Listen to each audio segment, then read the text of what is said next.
Hello दोस्तों, नमस्कार। हमारे हिंदी व्याकरण में अगला जो टॉपिक है वो है संज्ञा से अवयव तक।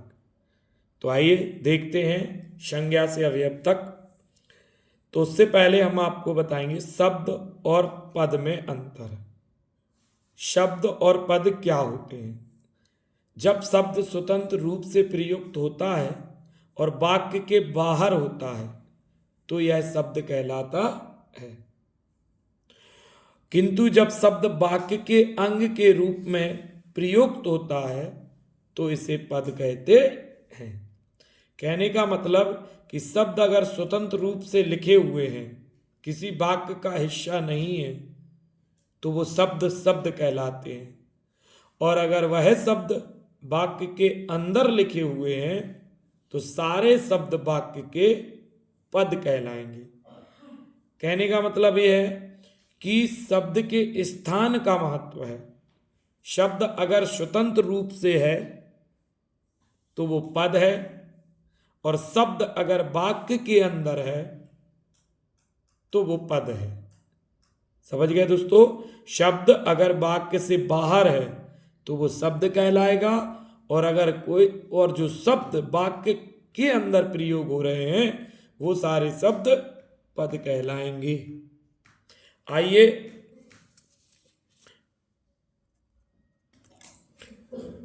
पद के भेद। पद के 5 भेद होते हैं: संज्ञा, सर्वनाम, विशेषण, क्रिया और अव्यय।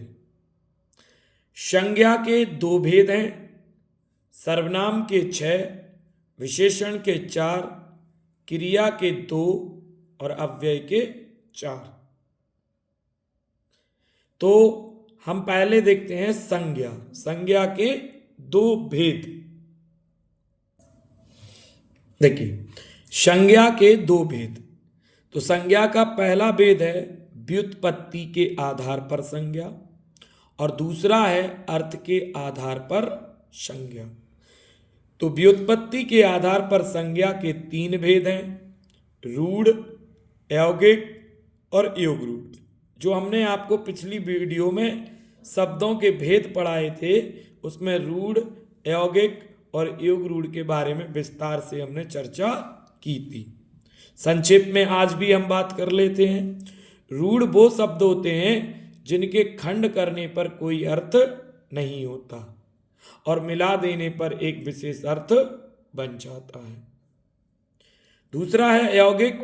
यौगिक वह शब्द होते हैं कि जिनके खंड करने पर भी अर्थ होता है और मिला देने पर भी एक विशेष अर्थ बनता है। तीसरा है यौगरूढ़। यौगरूढ़ में दोनों पद अप्रधान होकर एक तीसरा पद जो है वो प्रधान हो जाता है। अर्थात बहुब्रीहि के सारे आपके उदाहरण यौगरूढ़ शब्द कहलाएंगे। दूसरा संज्ञा का भेद है अर्थ के आधार पर। जो आपने पढ़ी होगी 5 प्रकार की होती है संज्ञा। अर्थ के आधार पर कितनी है? 5 प्रकार की। पहली व्यक्तिवाचक, दूसरी जातिवाचक संज्ञा, तीसरी द्रव्यवाचक संज्ञा, चौथी समूहवाचक संज्ञा और 5वीं भाववाचक संज्ञा। पहली व्यक्तिवाचक, दूसरी जातिवाचक, तीसरी द्रव्यवाचक, चौथी समूहवाचक और 5वीं भाववाचक। ये जो है आपके अर्थ के आधार पर है 5 प्रकार की। दूसरा पद का भेद है सर्वनाम, और सर्वनाम की संख्या 6। सर्वनाम वो नाम होता है जो सब का नाम होता है, किसी एक व्यक्ति विशेष का नाम ना होकर जो सब का नाम यानी सब के नाम की जगह पर इस्तेमाल किया जाता है उसे हम सर्वनाम कहते हैं। इसके 6 भेद हैं। पहला है पुरुषवाचक सर्वनाम। तो जो पुरुष या स्त्री की जाति, इस पुरुष या स्त्री के नाम के बदले जिन सर्वनामों का इस्तेमाल होता है या उनके नाम की जगह पर जो सर्वनाम का प्रयोग होता है वह पुरुषवाचक सर्वनाम होते हैं। उसमें 3 है: उत्तम पुरुषवाचक सर्वनाम, मध्यम पुरुषवाचक सर्वनाम और अन्य पुरुषवाचक सर्वनाम। दूसरा सर्वनाम है निश्चयवाचक सर्वनाम। इसके भी दो पार्ट्स हैं, निकटवाचक या निकटवर्ती और दूसरा दूरवर्ती। तीसरा जो सर्वनाम है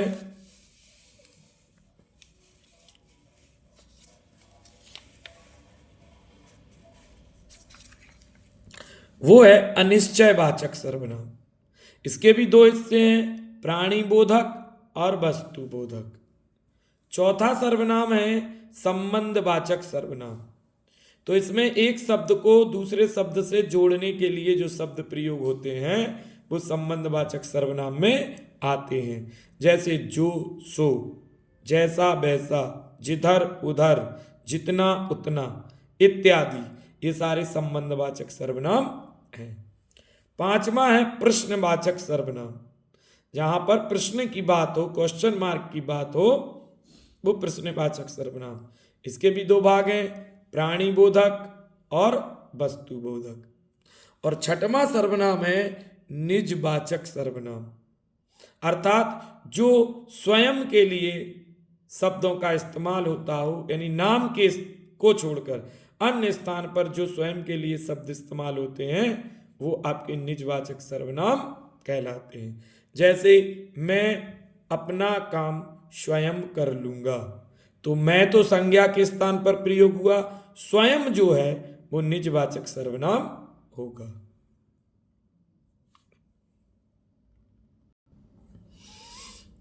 और तीसरा जो पद का भेद है वो है विशेषण। और विशेषण वो होते हैं जो संज्ञा और सर्वनाम की विशेषता बताते हैं, उन शब्दों को हम विशेषण कहते हैं। इनकी संख्या 4 है। पहला विशेषण है सार्वनामिक विशेषण, अर्थात जो सर्वनाम शब्दों की विशेषता बताएं वो सार्वनामिक विशेषण कहलाते हैं। इसके दो भाग हैं, एक मौलिक विशेषण और एक अयौगिक विशेषण। दूसरा है गुणवाचक विशेषण। यहाँ पर गुणवाचक विशेषण में जो किसी के काल यानी समय, रंग, गुण और आकार का बोध कराते हैं वह गुणवाचक सर्वनाम कहलाते हैं। अगला है संख्यावाचक विशेषण। तो इसके संख्यावाचक जो संख्याओं का बोध कराए, इसके भी दो भाग हैं, ए और बी। ए निश्चय संख्यावाचक, जो संख्या को निश्चित करे या निश्चय का बोध हो जिनसे, वो निश्चय संख्यावाचक। और दूसरा अनिश्चय संख्यावाचक, जिससे संख्या का निश्चित बोध ना हो। चौथा है परिमाण बोधक। तो परिमाण बोधक में जो परिमाण यानी मटेरियल को का बोध कराएं वो परिमाण बोधक विशेषण होंगे। इसमें भी दो हैं, निश्चित और अनिश्चित। निश्चित वाचक वो जो निश्चित परिमाण का बोध कराएं और अनिश्चित वाचक सब वो जो अनिश्चित परिमाण का बोध कराएं। एक और होता है विशेषण में प्राविशेषण, जो विशेषणों की भी विशेषता बताते हैं उसे हम प्राविशेषण कहते हैं।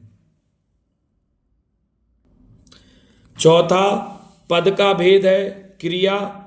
और क्रिया उसे कहते हैं जिस शब्द से किसी काम के करने या होने का बोध होता है उसे हम क्रिया कहते हैं। क्रिया मुख्य रूप से दो प्रकार की है, सकर्मक और अकर्मक।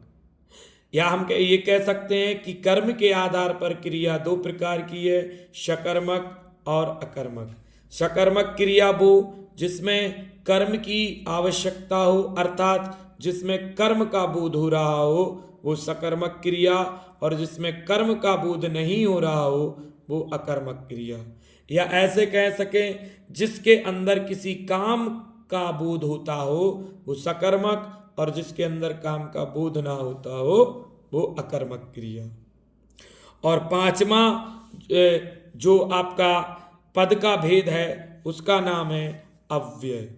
और अव्यय वे शब्द होते हैं जो लिंग, वचन, कारक, विभक्ति के अनुसार परिवर्तित नहीं होते हैं, अर्थात वो हर जगह पर अपने मूल रूप में प्रयोग किए जाते हैं। इनकी संख्या 4 है। पहला क्रिया विशेषण अव्यय, दूसरा संबंध बोधक अव्यय, तीसरा समुच्चय बोधक अव्यय और चौथा विस्मयादि बोधक अव्यय। और एक निपात होता है। निपात की संख्या 9 है। ये किसी भी वाक्य का हिस्सा नहीं होते, लेकिन वाक्य को स्पष्ट और पूर्ण करने का काम करते हैं। तो दोस्तों, पद के भेद 5 हैं: संज्ञा, सर्वनाम, विशेषण, क्रिया और अव्यय।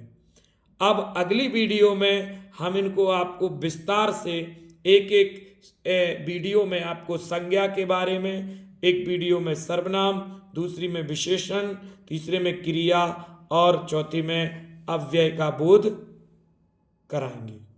तो बने रहिए, मेरी वीडियो को लगातार आप लोग देखते रहिए।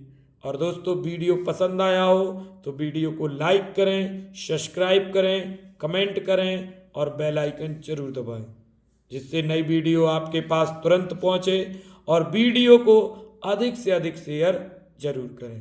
जय हिंद, जय भारत। मिलते हैं अगली वीडियो में जल्दी।